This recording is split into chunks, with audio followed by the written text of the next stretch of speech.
This is ARC PDX.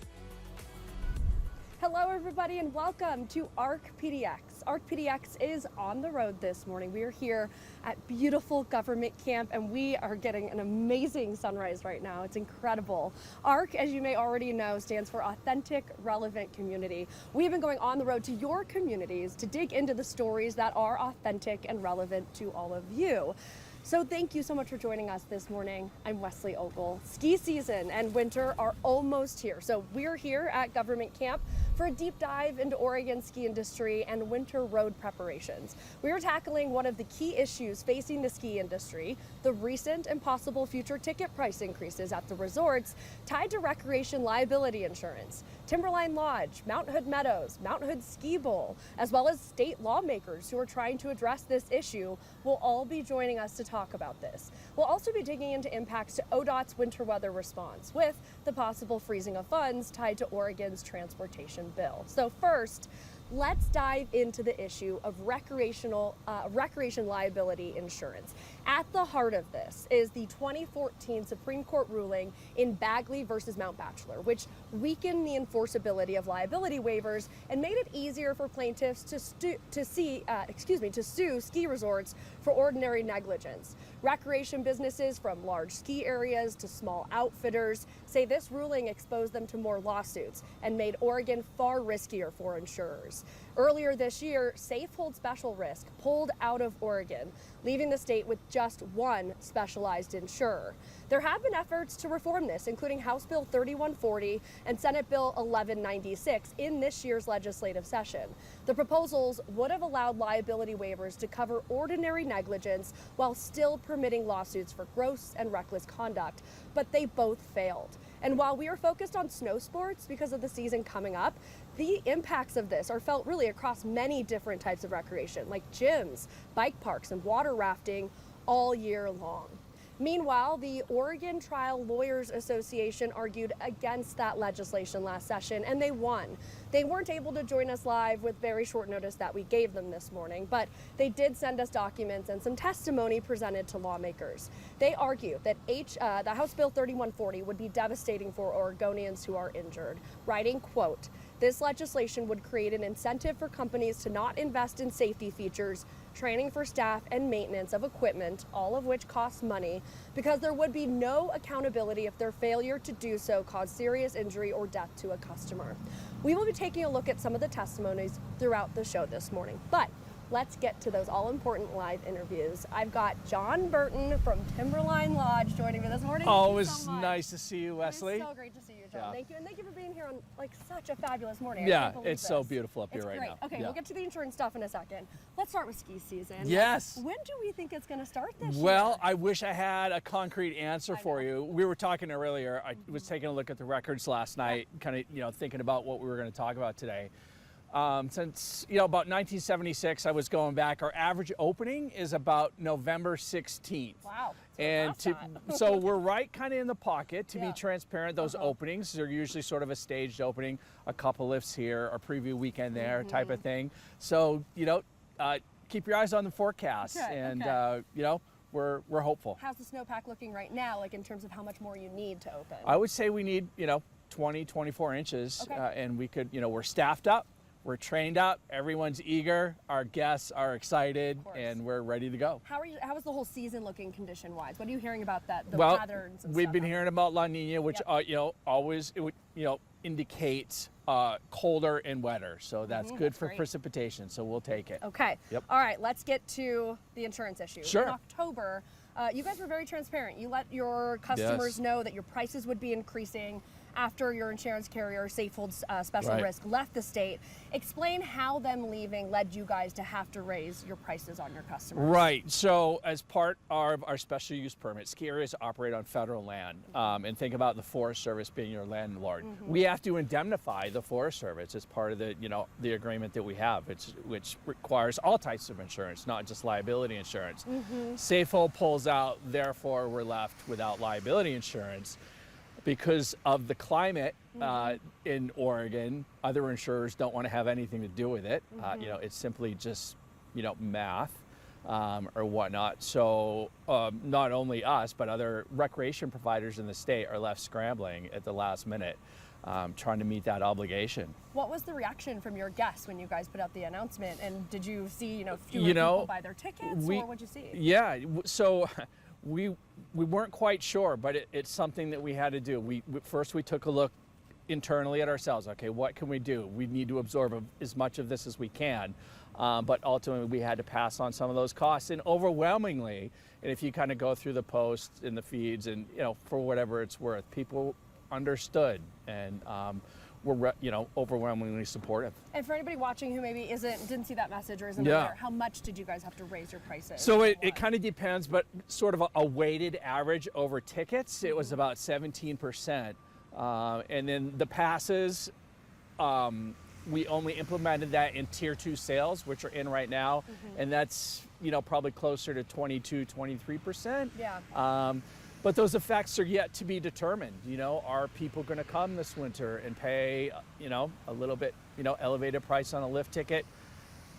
We'll see. And we're going to have to, be fluid and probably make adjustments. So Mountain Guard is the last remaining specialized, recreation insurance left here in Oregon. What happens if they pull out? Right. Well, two things. If they pull out, that puts everyone, in a tough spot. And two, with basically one insurer in the state, it's not a competitive market. So, which way do you think that's going to go? Right. Point. Yeah. What is the underlying problem here? What's the issue from your perspective? Right. So from all recreation providers in Oregon, this is a public policy crisis. This is an economic issue because all recreation providers are facing this challenge. And what's going to happen is prices are going to go up and or businesses are going to shutter. And that's going to trickle down into limiting access to recreation for people, impacting, people's health, when people are going to the gym. And it's simply going to limit accessibility because things are going to be so expensive that, only people that can afford it are going to be able to get out, and do their thing. Think about Oregon as a brand. We're an outdoor community. We're very resilient. We take personal responsibility very seriously. And all of that has been essentially thrown out the window. And I understand you were in support of the legislation that they were trying to pass this session. Yeah. Why do you think that didn't pass? It seemed like it had a lot of support. Right. Politics is a tricky game. So we're going to make another run at it, as everyone knows. You could take a look. We went and testified in front of Senate committee on Monday. Short session coming up, so we are prepared, and we have a tremendous amount of momentum and support. We had a lot last time, but even more this time. And the Oregon Trial Lawyers Association, they are against that legislation. Sure. They argued, saying corporations are asking the legislature to remove these protections for consumers so that they can't be held responsible for negligence. What's your response to that argument? That's categorically untrue and mischaracterized. All that any of the recreation providers in the state are asking for are two things to happen. One, any operator to meet the required level of care, and that is a ski area, a whitewater rafter, a health and fitness facility. And once that required level of care is met, then people take personal responsibility for participating in inherently risky activities while they're out having fun. And that is the standard across every other Western state. And to be crystal clear, there is no relief from gross negligence. That is constitutional. We simply want to roll it back to where it was before 2014 and be on a level playing field with all the other states. So let's think worst case scenario here, I guess. Let's say, the legislation does not change. What other course of action do you have? What happens next? What's the risk? I mean, could you guys truly, really shut down? Well, we're going to, like we were saying earlier, we're going to continue to make adjustments as needed. We're dedicated to the Timberline experience, and that is not going to change. So I don't think it's going to be responsible for me to say what could potentially happen. What I will say is we're not going to stop, and we're not going to go away. Momentum is building, and the support is tremendous. And can you just really quickly, before we move on to ODOT and Sure. winter driving, Sure. explain to people who maybe don't come up here and ski how this is such a more like far-reaching impact and throughout the entire year and a bunch of different industries. Yeah, well, think about, recreation in general. It's, it's located in rural communities, and these communities depend on these visitors to come, putting money in the economy, and it supplies a ton of jobs, right? And if these things start going away, you can imagine what the negative impacts are. Okay, so ODOT is warning that their funding could be frozen if this referendum is successful, Sure. the bill doesn't go into effect. Sure. What does that mean for the roads up here and for the parking lots and for people driving up here? What No, do we need to be prepared for? Great question. And what I will say about that is we are forever grateful to the ODOT yard right up here across the street, and also the one down in Parkdale. I drive these roads more than anyone every year. They do a fantastic job. They work with what they have, and we can't say enough good things about them. So they're going to get it done. And I think this is a good time to maybe just talk about, you're talking about safety. We're going to open, come up here, be prepared for winter travel, winter traction devices, give yourself extra time, check, the road conditions, at tripjet.org, and give yourself a little extra time, be patient with your fellow man. Definitely. John Burton. Always a pleasure, Wesley. It was so great. Thank you see for you on having the us hill. up here. Yes, Anytime. we'll be up there. So you're on the road here in Government Camp. You just heard from Timberline the arguments for. Now let's take a closer look at the arguments against the legislation that would allow liability waivers to cover ordinary negligence while still permitting lawsuits for gross and reckless conduct. The Oregon Trial Lawyers Association, which leads the pushback effort, wasn't able to join us this morning on the short notice that we gave them. They did, though, send over some written testimony and that they submitted to state lawmakers earlier this year, including from Joel from Southwest Portland. Joel says he was paralyzed after a ski accident at Mount Hood Meadows in 2020. He says at the start of the run, he and his friend encountered a solid sheet of ice, causing him to lose control and crash into several trees. Joel says he started skiing at 7 years old and he isn't a reckless skier. He says the conditions were hazardous for any level of skier and the run should have never been open. He says, quote, for the recreational industry to shirk accountability and ask for immunity and liability waivers is beyond the pale in cases like mine. We'll hear more testimony and more arguments for and against that legislation as we go through the show.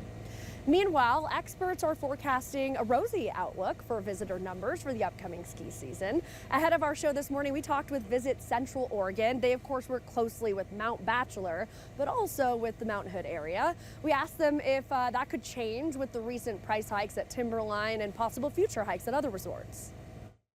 I know that snowfall, as we look, again, out towards the rest of the season, is supposed to be, knock on wood, is supposed to be a good snow year. So that always helps. We haven't really seen any pushback cancellations with respect to price increases. The economy is going to be what it's going to be. But we're still seeing folks come out and ski, particularly the ones who are hardcore, who really enjoy the sport for what it is. Visit Central Oregon says hundreds of millions of dollars were spent across the region as a result of the ski industry. And we want to hear from you. Point your camera at the QR code on your screen right now to answer this question. How will possible price hikes at Mount Hood ski resorts impact your plans? Right now, our questions are, say I'll pay the difference, say I'll visit less or go somewhere else, or say you're worried about non-snow activities. So please let us know what you think. Go online, tell us what you think, use that QR code, and hopefully we'll get some answers throughout the show. It is a big Thanksgiving travel weekend, so let's now bring in meteorologist Rhonda Shelby to tell us what we can expect this weekend, and also hopefully you can tell us when maybe we can expect snow up here on Mount Hood. I wish I had better news about snow on Mount Hood, but let's start from the beginning. Those of you who are going to be leaving on this travel window this weekend have great weather for today and tomorrow. I-5 corridor will be dry. Sunday, light rain. Coast range looks good too. If you're heading to the coast, dry these next couple of days. Sunday, just light rain. Now in the Cascades, I expect a little light rain on Sunday, but Sunday night it will be cold enough for flurries that make it all the way to the ground at 3,500 feet, so that would be pass level. Let's talk about pass level snow and mountain snow for the next 7 days. We usually always try to wax up and be ready for Thanksgiving, right? very little snow coming at this pass level and above. You see possibly a couple of inches on Sunday's system, maybe another inch on Monday. A mix on Wednesday. Now, I think the wettest day in the valley might actually be Thanksgiving, but it's now looking like the snow level will be at 6,000 feet. We really needed at a sweet spot of about 4,500 feet to get some really good accumulating snow at our area ski resorts. So I don't think we're going to have, and I don't anticipate that much snow between now and Thanksgiving. Let's dive into the issue of recreation liability insurance. So at the heart of this is the 2014 Supreme Court ruling in Bagley versus Mount Bachelor, which weakened the enforceability of liability waivers, and it made it easier for plaintiffs to sue ski resorts for ordinary negligence. Recreation businesses from large ski areas to small outfitters say the ruling exposed them to more lawsuits and made Oregon far riskier for insurers. And while we are focusing on snow sports because of the season coming up, the impacts of this are felt across many different types of recreation, like gyms, bike parks, and water rafting all year long. And there have been multiple efforts by state lawmakers to address the concerns over recreation liability insurance, but they have all failed. So joining us live now through Zoom, one of those lawmakers, State Representative Jeff Helfrich. Representative Helfrich, thank you so much for joining us this morning. Hey, thanks for having me on, and I'm glad you're enjoying my part of the district. It's beautiful up there. I will say I have one of the most beautiful districts in the state. You are very lucky. Okay, first, can you tell us about House Bill 3140 and what it aimed to do? 3140 aimed to correct what the Supreme Court gave us an opportunity to, as lawmakers, to correct lawsuits. And you hit it on the head when you said normal negligence. Now, a lawsuit can be opened up anytime, anywhere for anything other than for that. So whether it's ski industry or any other industries, it's gross negligence that is the key factor here, where if you have a ski resort that doesn't take care of its equipment and somebody gets injured from that, that is gross negligence on the ski resort, not where if you slip or something inside a building or you're out in the parking lot. That's just normal things that can happen in that industry or in that activity. You can get injured. Well, they want to be able to sue for that. And it has gone over and over again. These lawsuits have come up, and the trial lawyers at the front and center of this continue to want to sue. And there's got to be a point where either you can be out in this great outdoor industry that we have here in Oregon, that's a $17 billion economy boost for us, or it goes away. And I don't want to see it go away. There's a fix for it. That House bill, we had one in the House, we had one in the Senate. There wasn't a pathway for the one coming out of the House, but we found a pathway coming out of the Senate. Unfortunately, we got it, Senator Meek was able to get it out of committee, but it sat on the president's desk, and it did not move. And I was very disappointed because, again, this is a $17 billion industry, and we see what's going on in our economy. And if we lose $17 billion out of the economy, it's just not skiing. I see you have restaurants up there. You have people that work at the gas stations, the grocery stores. Everybody that goes to the ski areas, they stop and buy something. That creates jobs and wealth for small businesses, and that's at stake. Mm-hmm. So what happened here? Why did the legislation fail? Why couldn't it move forward? That's a story for the Senate president to tell why he wouldn't let it off his desk. But I believe the pressures from the trial lawyers and other special interest groups, the status quo, if you will, put maximum pressure on that and didn't allow that to happen. And I'm a lawmaker. It's kind of no nonsense, pragmatic. Let's fix a problem and move on. And this is a problem, and we need to get it fixed, because if we don't, people are going to suffer. We're going to lose jobs, and our economy is going to take another dive. We can't afford to do that right now. Yeah, I want to talk about the Oregon Trial Lawyers Association, because they are really the big group arguing against your legislation. And they said, quote, corporations are asking the legislature to remove these protections for consumers so they can't be held responsible for their negligence. So what's your response to their argument? We're talking about gross negligence. We are one state out of all the Western regions that do this. And Colorado is an example, Washington, California, they don't have this. Why is that? Because I believe it was a bad ruling on the court, but I'm not the lawyer to argue that, and that litigation has already happened, but we have a fix to do that. And of course, they are going to say that's going to happen. They're going to use every possible theater option to come out and say we have to do this. But at the end of the day, they make money on this too. And 30 to 40% of a claim that they get in these multi-million-dollar lawsuits, that's a lot of money that they're getting for their clients.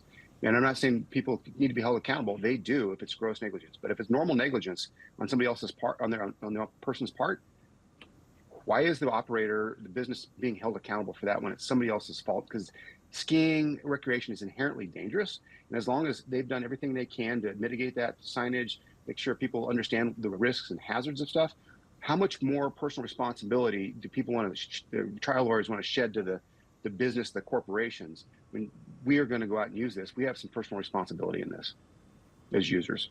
So what's your next move? I understand that you're drafting a similar bill right now for the next session. Yeah, similar bill. We have to get it back from legislative council, but there's not going to be not too much difference than it was before. And building that coalition, I've been building that coalition over the summer of getting people at the table to have that conversation, because it needs to happen. There is a rumor that there's two senators, or one senator and one representative, that want to just carve out the ski industry and then leave everything else the same. We can't have that. We can't have this patchwork of laws. It has to be a comprehensive reform bill for the tort claims and this issue, because if it's a patchwork, it's going to get so confusing and it's just not good for the state. Why does Oregon have to be special when the other Western states that are in this have the same industry don't have these same problems? And I want to talk now about ODOT funding because Oregon Republicans are gathering signatures right now for a referendum to put Oregon's transportation bill to the voters next November. But ODOT has warned that in the meantime, if the referendum is successful, a lot of their funding will freeze, and that will affect their ability to clear the snowy roads this winter. So what's your take on this referendum effort, and what's your message to ODOT? So when I was House Republican leader, we had the same issue then. There were a 20 million shortfall.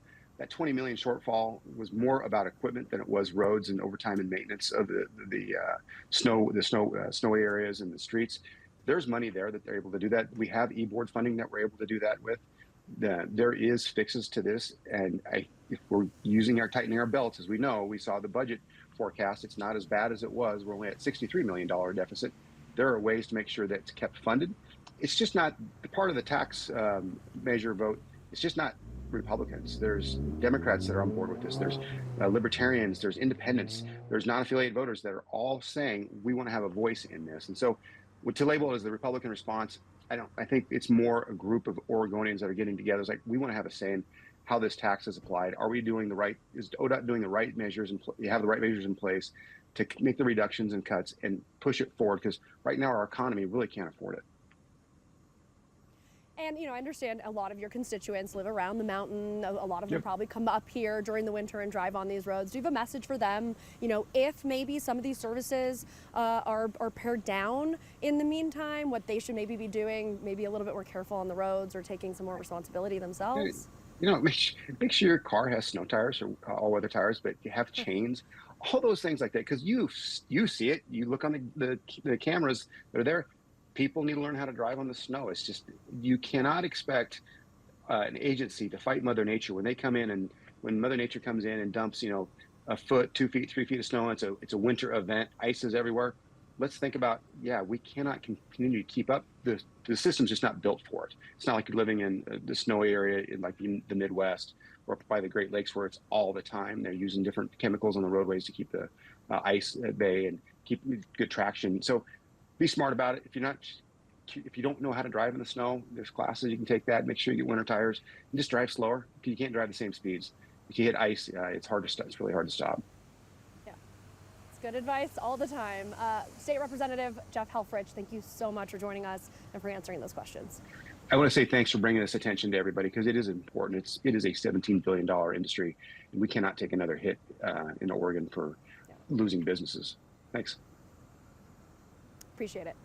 And meanwhile, the Oregon Trial Lawyers Association argued against House Bill 3140 last session, and they won, as you just heard. They weren't able to join us live on the very short notice that we gave them, but they argue HB 3140 would be devastating for Oregonians who are injured. They wrote, quote, "This legislation would create an incentive for companies to not invest in safety features, training for staff, and maintenance of equipment, all of which costs money, because there would be no accountability if their failure to do so cause serious injury or death to a customer. We are up here on Mount Hood. We're at government camp. It is an absolutely beautiful morning. We're here because we're getting closer to ski season. So we're doing a deep dive into the ski industry here on Mount Hood and how it affects all the businesses in this area as well. So right now we've got Ed Rogers, the owner and manager of Huckleberry Inn. Ed, thank you so much for joining us this morning. Sure, you bet. Of course. Okay, so we of course here at Katu know you guys very well because you always help us out in the morning when we're out when you're doing live shots. But for people who don't know what Huckleberry Inn is, what do you guys provide and what's your business like? You know, we're a restaurant lodging facility. We have 17 rooms and we feed people 6 a.m. to 10 p.m. So we've been around since 1967 when my grandparents built the place, and I've been running it since 1985. So it's a family-owned business for about 59 years. And how important is the recreation, you know, people coming up here to the mountain recreation for you? We have summer recreationists, and then we have winter, and it definitely needs snow. Yeah, how much is that difference? Like how much does the winter bring in versus the summer, other seasons? You know, it's 50-50 there, but you know, we have a lot of slow times too, September, October. But without snow or without sunshine, and it's a ghost town, so yeah. Yeah, you were just telling me the past couple months have been pretty slow. It's terrible, terribly slow. You know, warm and wet. That's just what people want to come up here and recreate in. Yeah. So we are waiting for good snow. How are you feeling though, looking ahead to that? I mean, last year we had the earliest snow like in 15 years. How are you feeling now? We're just hoping, you know, it's finally getting cold. So maybe by Sunday, Monday, we can see some white stuff around here. So, yeah.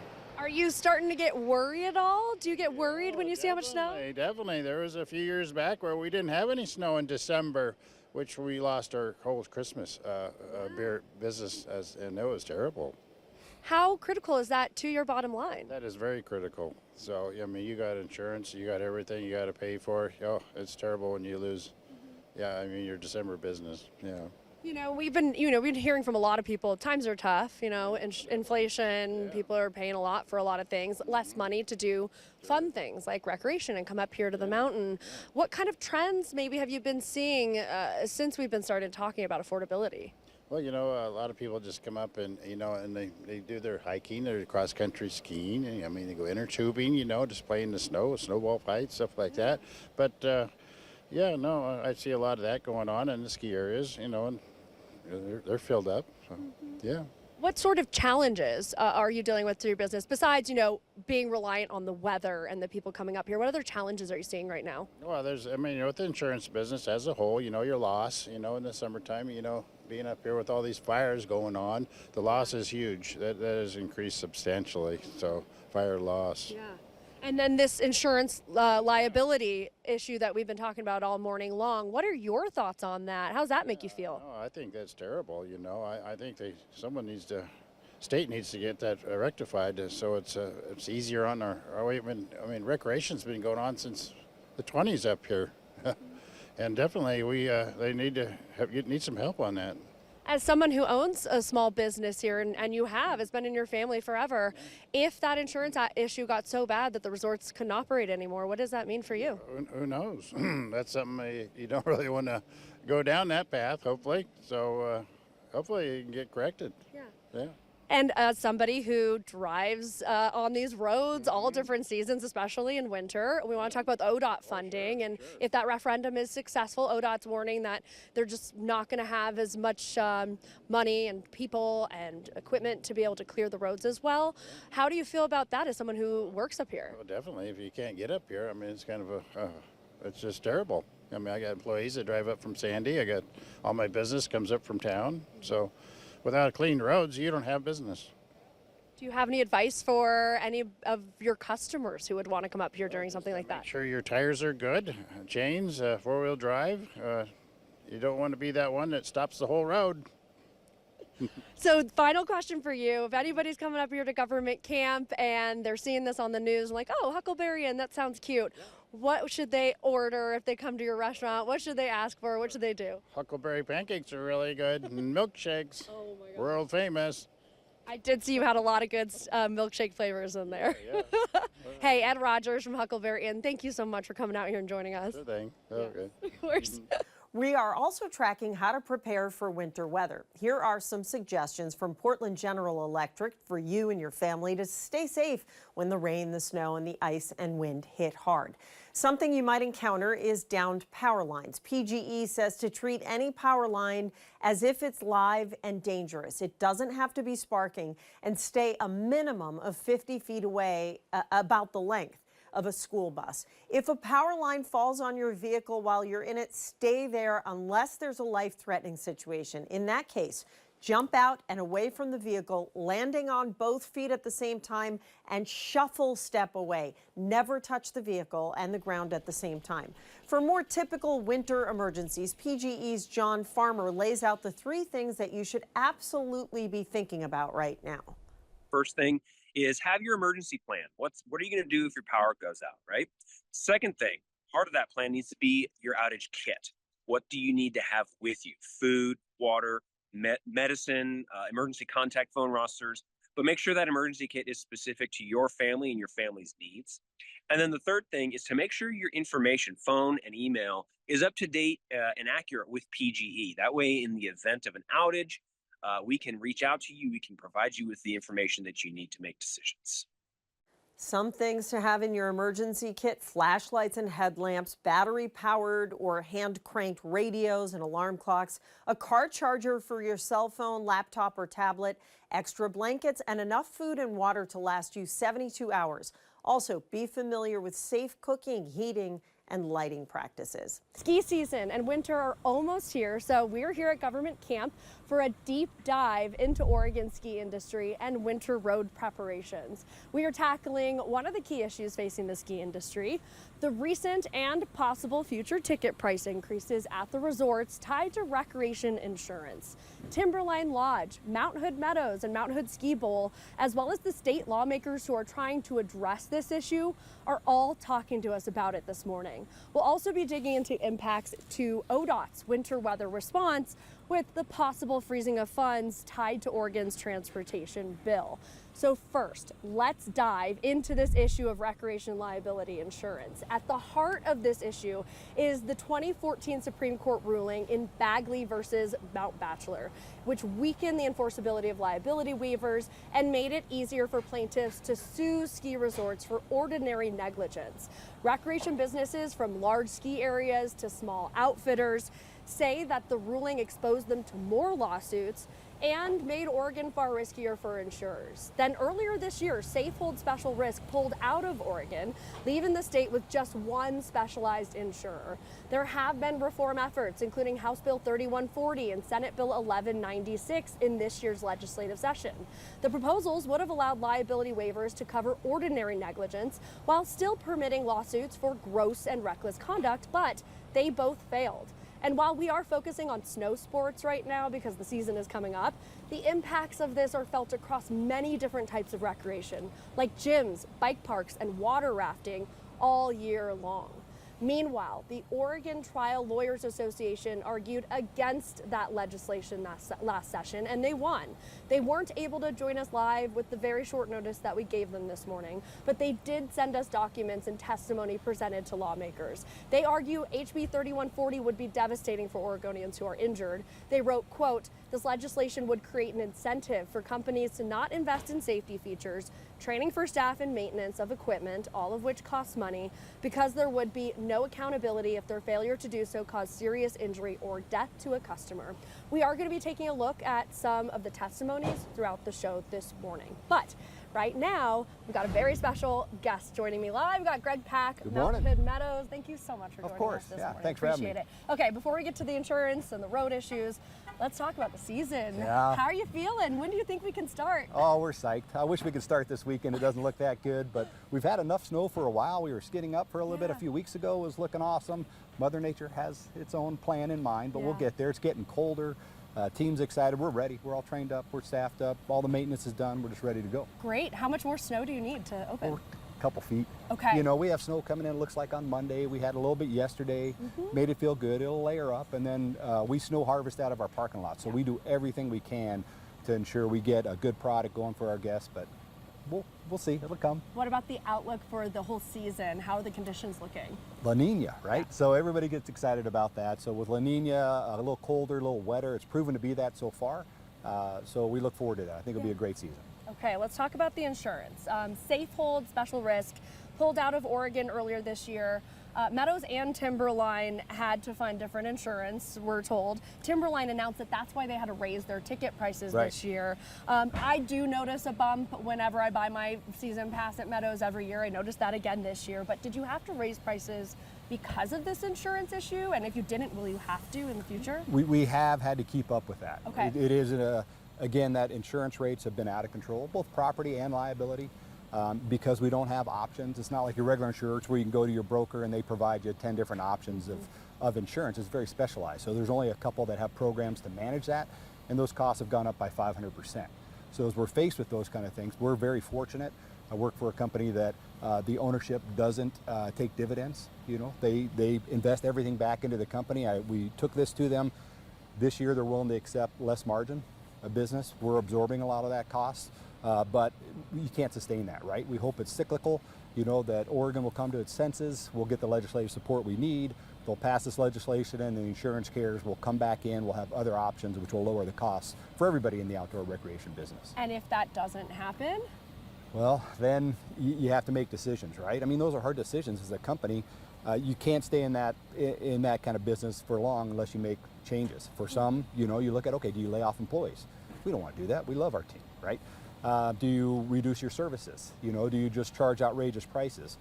We're not going that route right now. We believe in our team. We want to keep an affordable product for our guests, so we're holding the line, hoping that we'll see some change. So what happens then if the last remaining special insurance Mountain Guard decides to leave? Well, what happens in these situations is the underwriters, like Safehold is a broker, right? They go out and put all these layers together. A lot of those underwriters have left the market. They're just like, too risky, we're pulling out, we'll be in other states because you guys account for too many claims. You'll get some other lower rated insurance carriers that may pick that up. They're like, okay, we'll charge you 300% more, where you're already 500% more. So it just makes it unaffordable for all outdoor recreation. This just isn't us. I used to be a raft guide. I was a mountain bike guide. I'm used to taking people out in situations where they accept responsibility that things can happen.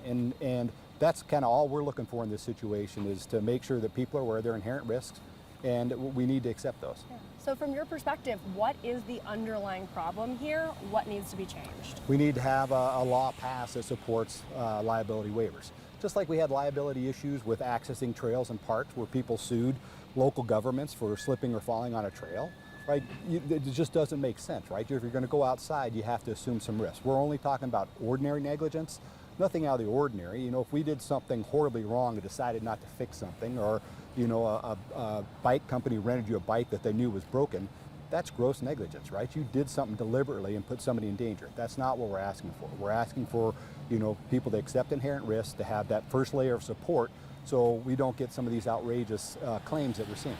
You know, similarly on that, the Oregon Trial Lawyers Association, which, you know, is the big group lobbying against this legislation, said, quote, corporations are asking the legislature to remove these protections for consumers so they can't be held responsible for their negligence. What's your response to them? Categorically false. You know, we've been in business for 50-something years, 1968. We care about our customer and guests. We're going to do everything we can to be responsible. Our insurance carrier comes in and inspects everything we do. They inspect our lift logs, our training logs, our avalanche control stuff. They look at our safety programs, and we welcome that. When they want to come in, we're like, yes, tell us how we can be better as a company. So if we didn't operate in that kind of manner, we wouldn't be in business. We care about our guests. Nobody wants to see somebody get hurt. So they're trying to create a story out of nothing. We're incredibly good operators. We're just looking for some of that basic protection. Are you going to play a role in the new legislation? I just talked to Representative Helfrich. I'm talking to Senator Meek in a little bit. I know they're drafting some similar legislation for next session. Yeah, Meek and co-chair Drazen had a great hearing on Monday. You know, asked people to look at that. They asked some really hard questions of ODOT that they didn't answer very well, and you saw some reasonable people asking some reasonable stuff. The National Ski Area Association weighed in on that, debunking a lot of the false claims there. Some really good information out of that. We're going to, yes, continue to support push of legislation. We'll engage our base, because when we talk to our customers about it, they get it. They're like, I know, I'm skiing on a volcano. I understand there's risks, and they understand that they need to accept that. So in general, people get it. It's just how do you get it past, you know, somebody who's not put into the floor for a vote. That's the challenge. And really quickly, for anybody watching this and they're like, well, I don't ski or snowboard, how does this issue affect people across all types of recreation, you know, all year long? If you go outdoors and recreate, it's going to affect you, right? If I want to go on the river rafting and I don't know how to raft, I'm going to go with a professional guide. We won't have those. They won't insure them, right? If that's that kind of liability. If I want to go rent a mountain bike and I don't own one, I can't afford to buy an expensive mountain bike, but I don't rent, you won't be able to. All these outdoor recreation, even gyms, you know, their rates are going up because without these protections. So if you want to see Oregon recreation implode and not be available and really affect people's lives and small businesses, that's what's going to happen if we don't have change.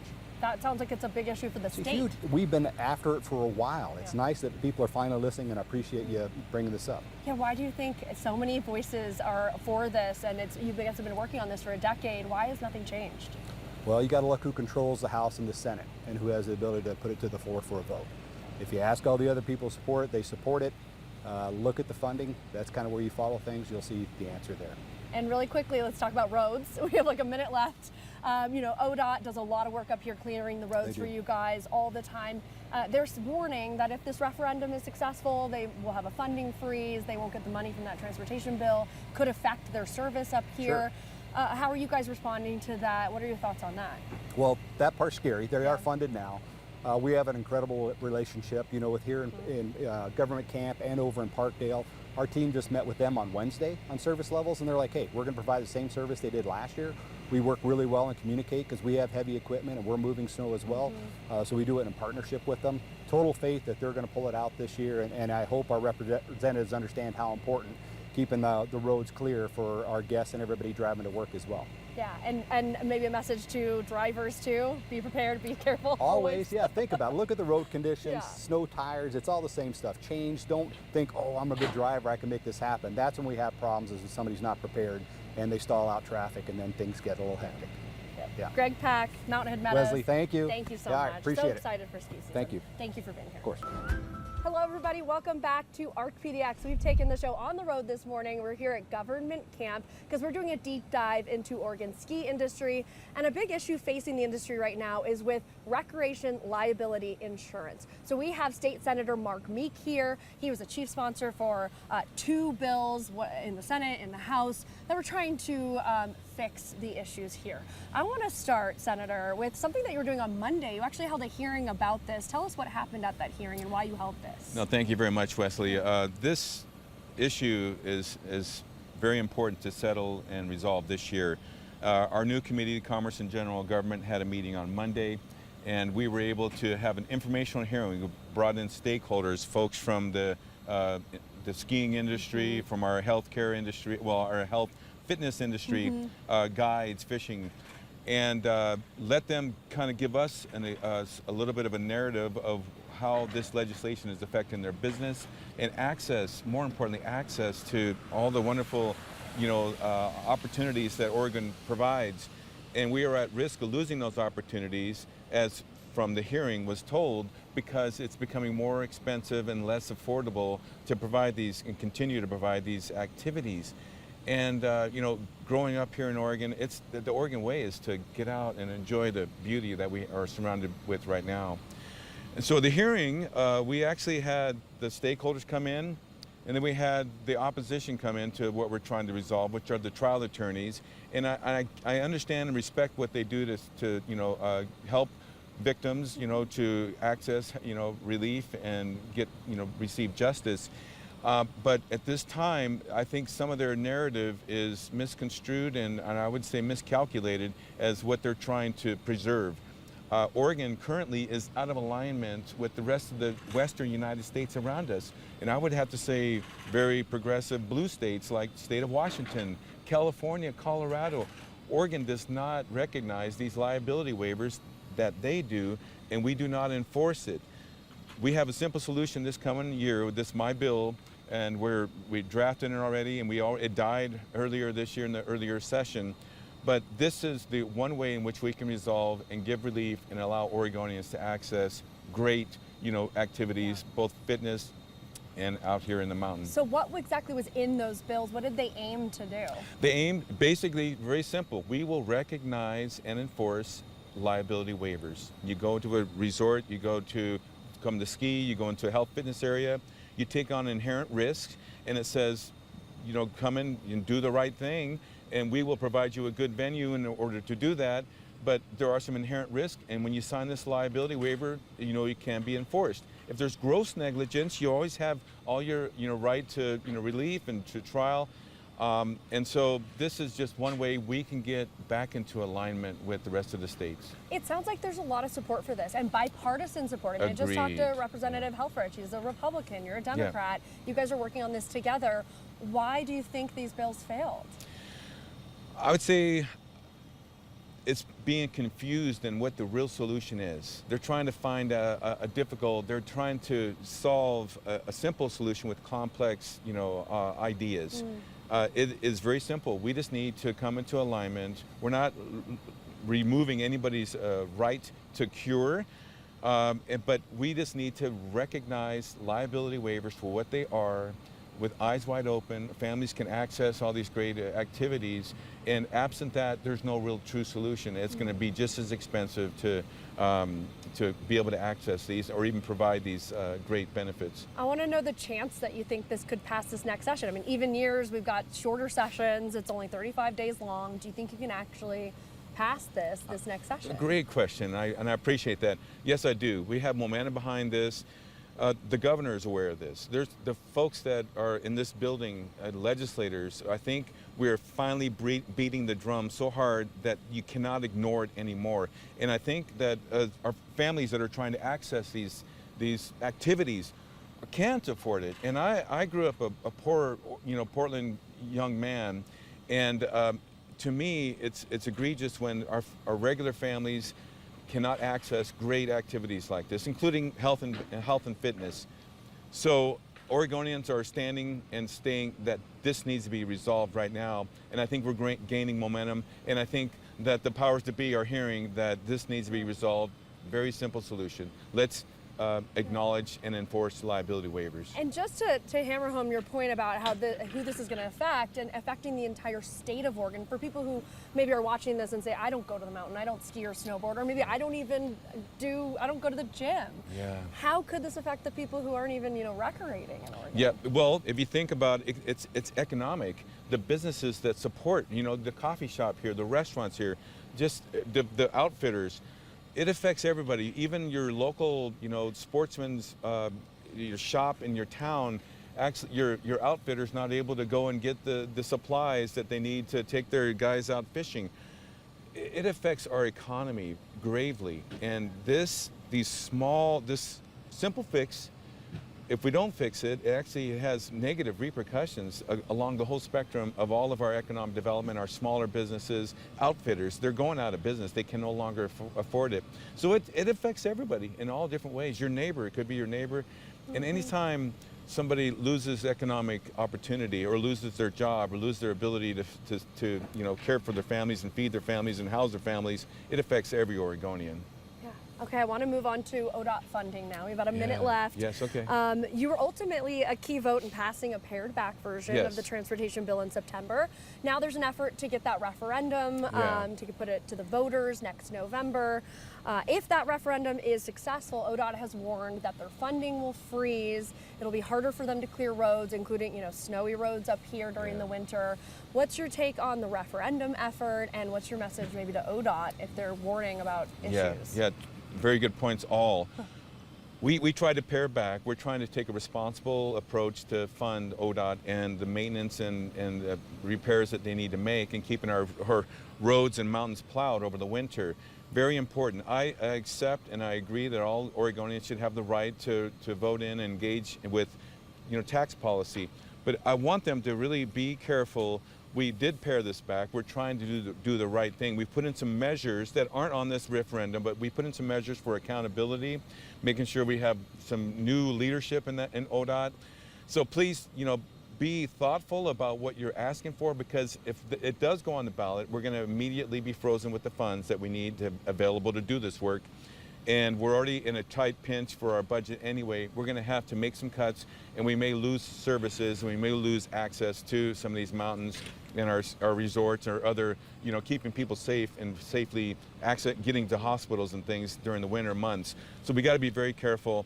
We're going to have to do what we can if that's what happens. And unfortunately, I'll be at the front lines trying to help Oregonians access all those, and with a smile on my face. State Senator Mark Meek, thank you so much. It was great to meet you. You too. Appreciate Thanks so much. here. You're welcome. Thank you. Let's dive into the issue of recreation liability insurance. At the heart of this is the 2014 Supreme Court ruling in Bagley versus Mount Bachelor, which weakened the enforceability of liability waivers and made it easier for plaintiffs to sue ski resorts for ordinary negligence. Recreation businesses from large ski areas to small outfitters say the ruling exposed them to more lawsuits and made Oregon far riskier for insurers. Reform proposals by state lawmakers would have allowed liability waivers to cover ordinary negligence while still permitting lawsuits for gross and reckless conduct, but both failed. And while we're focused on snow sports, because of course the season is coming up very soon, the impacts of this are felt across many different types of recreation, like gyms, bike parks, and water rafting all year long. Meanwhile, the Oregon Trial Lawyers Association argued against that legislation last session, and they won. They weren't able to join us live with the very short notice that we gave them, but they argued that House Bill 3140 would have been devastating for Oregonians who are injured, writing, quote, "This legislation would create an incentive for companies to not invest in safety features, training for staff and maintenance of equipment, all of which costs money, because there would be no accountability if their failure to do so caused serious injury or death to a customer."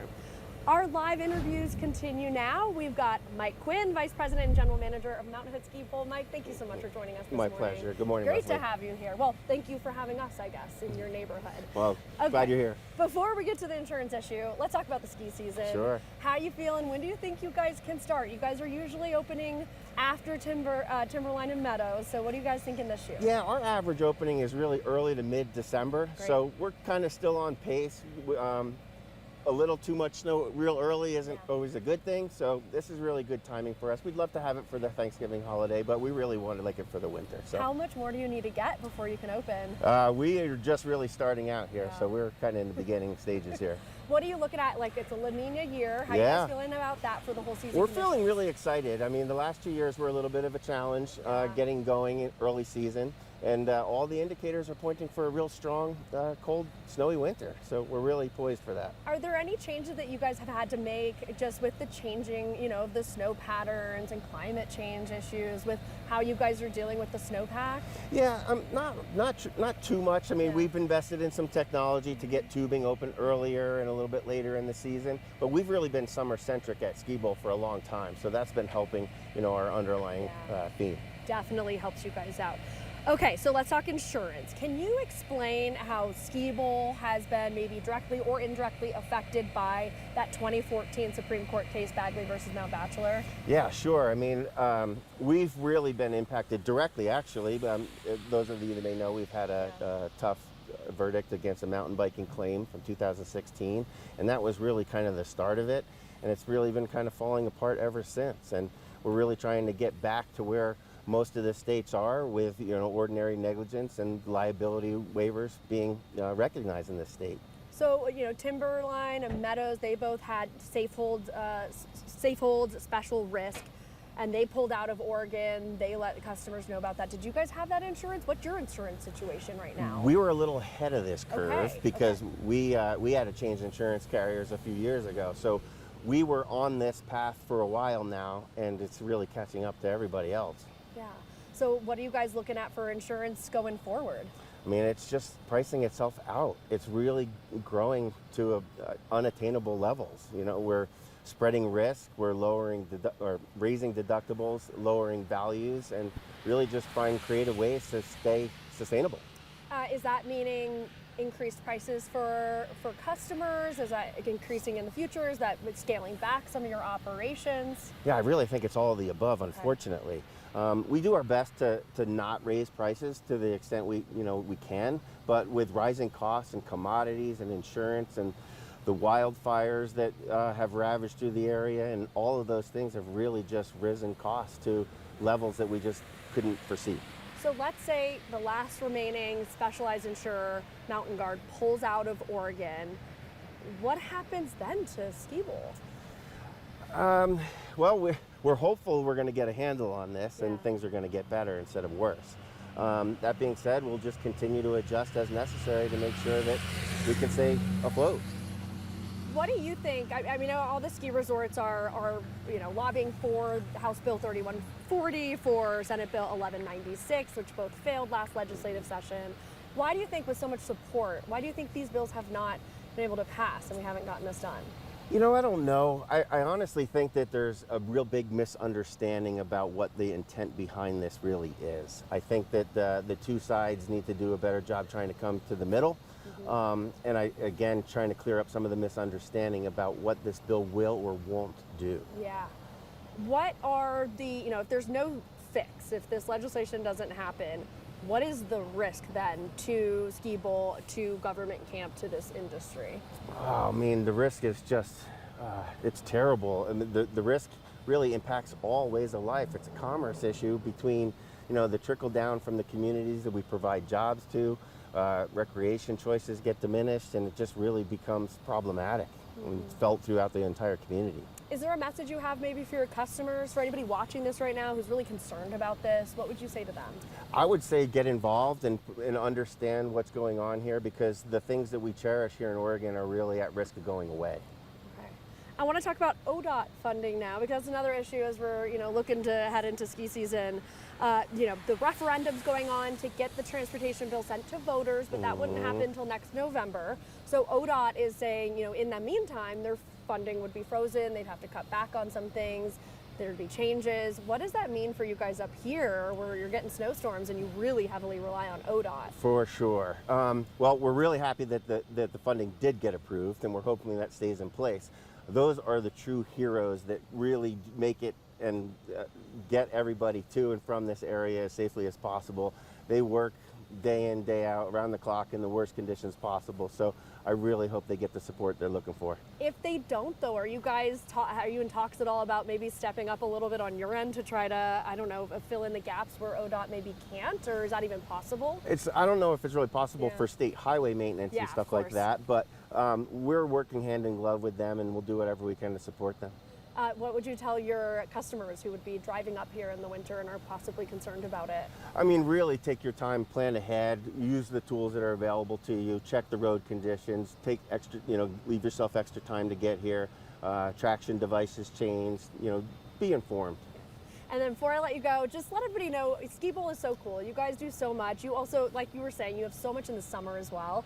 What are some of the highlights that you guys provide for people here in Oregon? Well, we provide a really unique experience for people where you can come and enjoy the outdoors and all kinds of, from high thrills of bungee jumping or zip lining all the way to scenic sky chair rides and interpretive trails. So we really have something for everybody. Mike Quinn with Mount Hood Skibowl. Leslie, thank you so much. My pleasure. For being here. Really appreciate it. But another issue that we've been tracking very closely this morning is how ODOT plans to address winter road conditions, as their funds could be at risk. That's because of an effort to bring the tax and fee increases in Oregon's transportation funding bill to the November 2026 ballot. If that happens, that will freeze the tax increases, and ODOT wouldn't get its anticipated funding for 2026. That would place job and service cuts back on the table. When lawmakers failed to pass a transportation package in the regular session back in July, ODOT announced the layoffs for hundreds of workers. Governor Kotak delayed those cuts and called a special session where lawmakers passed a slimmed down package. This morning, we are diving into that issue and how ODOT plans to respond. We're also keeping an eye on the regular winter preparations that are underway and what you need to know before you hit the roads. So joining us now to talk all about this is David House with ODOT. David, thank you so much for joining us this morning. Thank you for having me. Of course. Okay, so right now, looking at your budget, your staffing, your equipment at the moment, how prepared are you guys for winter weather? Well, statewide, we are preparing for about the same level of service that we did last winter. So in our area up here in Region 1, the Portland metro area, from Columbia County up to just our side of the Cascade Mountains, well, we're on course to be about on par with last winter. In government camp in particular, we've got just a few more new hires trickling their way up there and getting in place. Those crews have already been on a 24/7 coverage since November 3. So they're getting ready to do their normal routine for winter with about the same number of people, about 22 people total in that area. So we're expecting, typical coverage. Okay. We have previously talked to ODOT, and they told us that if this referendum is successful and Oregon's transportation bill does not take effect, ODOT would need to cut spending severely. So what would that mean for the roads up here and the parking lots on the mountain? We don't know the specifics yet. It is true that if the referendum qualifies for the ballot, it pauses that legislation, so that new revenue would not go to ODOT, and the other 50% is to go to cities and counties. So that would be frozen until a vote. If that happens, we would need to reassess our budget, what our situation is, and what to do next. We would reevaluate what positions are open and have to go from there. We don't know specifics yet, but heading into this winter, our plan is to be there in about the same level of service as last winter. That's pretty incredible. What do you usually prioritize then in terms of specifically up here on the mountain, these roads? What would you prioritize? What areas would you feel pretty confident would not see any sort of cuts? It's really hard to predict what cuts could happen, but it is a really good question, because there are a couple of things that this will actually help skiers and other travelers as they prepare to travel in the winter. So our priority, of course, is the highway itself. It's an important transportation link between this side of the Cascades and Central Oregon. So US 26 is always the highest priority. But it's really important to know that ODOT also has a snow park plowing service. And the way that works is in the winter, starting November 1st, if you're going to winter recreation areas, and there's about 100 of them throughout Oregon, you need to get a snow park permit. You can get an annual, a weekly, or a one-day pass at DMV or sporting goods stores. You need to use that pass in your windshield and park in designated snow park areas. So ODOT will plow those areas that are funded by that snow park system. So it's real important to park in the right place. Don't park on the highway or places especially that say no parking, because you could risk not just a parking ticket, but being towed. And the being towed is the more expensive result of that. But that service is there to fund plowing of the snow park areas. In a severe environment, though, a severe storm or some heavy snowfall, we will first clear the highway so that everyone can get through there as soon as possible again, both for recreation and for transportation and freight. And then we will move back on to keeping the snowpark areas clear. Okay, all right. Thank you for clearing all that up for us. David House with ODOT. Really appreciate your time this morning. Thank you very much.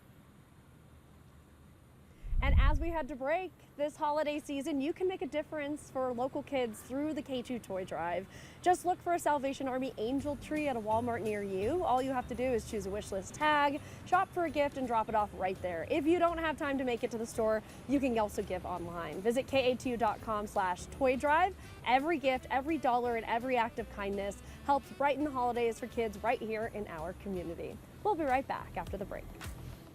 Hello everybody, we are wrapping up our time here in government camp. We did a deep dive into Oregon ski industry with ski season right around the corner. One of the key challenges the major resorts are facing is recreation liability insurance.